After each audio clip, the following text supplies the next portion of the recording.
మహమ్మద్ దీపక్ ఇండియాలో trending star అనమాట. వాళ్ళ కథ ఏంటంటే ఉత్తరాఖండ్లోని బాబా బట్టల షాప్ అని చెప్పి ఒక ముసలాయన 70 ఏళ్ళ ముసలాయన 30 సంవత్సరాల నుంచి చిన్నపిల్లలు స్కూల్ బట్టలు అమ్ముకుంటూ ఉంటారు.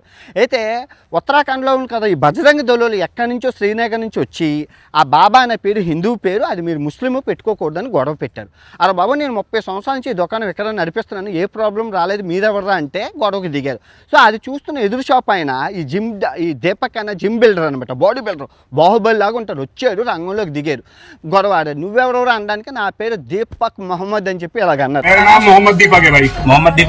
సో అలాగనేసరికి వాళ్ళకి ఇంకా పిలకలు టచ్ అయిపోయి అమ్మ నా కొరక నువ్వు ముస్లిమోడు అని చెప్పి వాళ్ళందరితో ఫైటింగ్ ఆడారు. సో అది ఎంతవరకు వెళ్ళిందంటే 150 మంది వచ్చి పోలీసులు, ట్రాఫిక్ జాములు, ప్రజలు రచ్చ అయిపోయింది. ఈ నా కొడుకుకి పని పాట లేదు. రాజ్యాంగం హక్కుల్లో చూసుకుంటే పేజ్ నెంబర్ 2203 ఆర్టికల్ 28లో రైట్ టు రిలీజియన్ దాంట్లో ఏముందండి, ఏ వ్యక్తి కానీ అతను అవలంబిస్తున్న మతం కారణంగా అతని పట్ల వివక్ష చూపరాదు అంది. మరి రాజ్యాంగాన్ని ఉల్లంఘించారు కదా. ఈ వెదలకి పని పాట లేదు. ప్రపంచం ముందుకెళ్తుంటే చూడండి, మానవత్వం మతం ఎలా ఉందంటే వీళ్ళకి మానవత్వం లేని మతం ఉంటే ఏంటి పోతే ఏంటండి. ఈ మతోన్మాదం ఎలా ఉందంటే తారాస్థాయిలోకి వెళ్ళిపోయిందండి. భారతదేశంలోని అది ఒక వ్యాపారం అయిపోయింది. నేను భారతీయుని, నాకు 3 మతాలు సమానం, కానీ ఈ ఎదవలకి ఒక హైందవ మొత్తం ఇప్పుడు అరబ్ దేశాల్లో 90 కోటి మొత్తం అంతా మీరు అరబ్ దేశాలు చూసుకుంటే కూలి వాళ్ళు దగ్గర 1 కోటి మంది పనిచేస్తున్నారు. ఇప్పుడు ఏం చేద్దామండి, వాళ్ళందరినీ ఇండియాకి పంపించేద్దాం.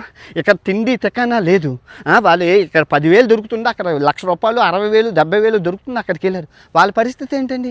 వీళ్ళంటే మతోన్మాదం చేసుకుంటూ మత విద్వేషాలు రెచ్చగొట్టుకుంటూ డబ్బులు సంపాదిస్తారు. వాళ్ళ పని ఏంటి చెప్తున్నాను. ఇదిగో ఆ మహమ్మద్ దీపక్ గారి ఇన్స్పిరేషన్తో భగవద్గీత, బైబిలు, ఖురాను పట్టుకొని రాజ్యాంగం ఇచ్చిన హక్కులతో నా పేరు అన్వేష్ ఆంథోనీ అక్బర్. ఈ రోజు నుంచి నేను ఈ 3 మతాలకి సారథిగా ఒక భారతీయుడిగా ఉంటాను. ఈ 3 మతాలకి హిందూ ఏమండి మైనారిటీ ఇప్పుడు మన ఇంట్లో మనం హిందూ మతం 96 అంటే అక్షరాల చూసుకుంటే 100 కోట్ల జనాభా హిందువులు ఉన్నారండి.